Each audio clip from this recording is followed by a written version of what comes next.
Okay, there is a really important part about Zeus's law from the Odyssey that I think is going over people's heads that I really need to point out.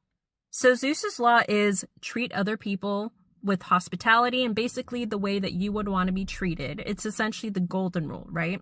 And we know that as sometimes it's just a should, as like, oh, it's bad. You're going to get your hand slapped. You're going to get in trouble if you don't act in morality.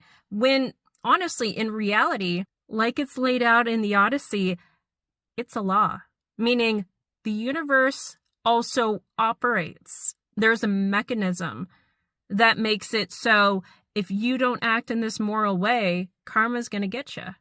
So just like Odysseus finds out, every time he tries to be above this law, and every time he's just like, oh, that's just a should, but I'm mostly following it, right? No, when I encounter the Cyclops, when I encounter Circe, when I encounter whoever I encounter, I'm going to save most of my men, but it's okay if a couple of them die.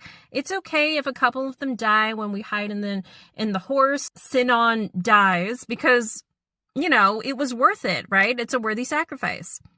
But in reality, he keeps finding again and again, every time he takes that law as just a should, that it backfires. He keeps losing men until he ends up alone. And he realizes this law, Zeus's law, was how nature works.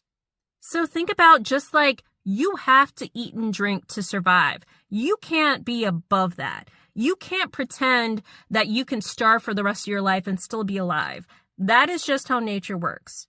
So morality, karma, gravity, even things that people roll their eyes at, like the law of attraction and all the spiritual laws that you may hear spiritual people explain, these things are mechanisms. They're ways that the universe operates.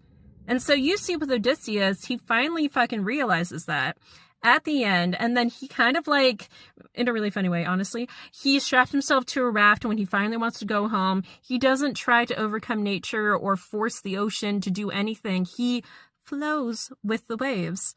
And then he finally gets to go home. And even though it's really kind of like simple and on the nose, it really does drive home this one idea, which Christopher Nolan himself in an interview has said is something that even in this day and age, we still have to learn. Even if Homer wrote it way back when and got that honestly channeled message to give to humanity way back when.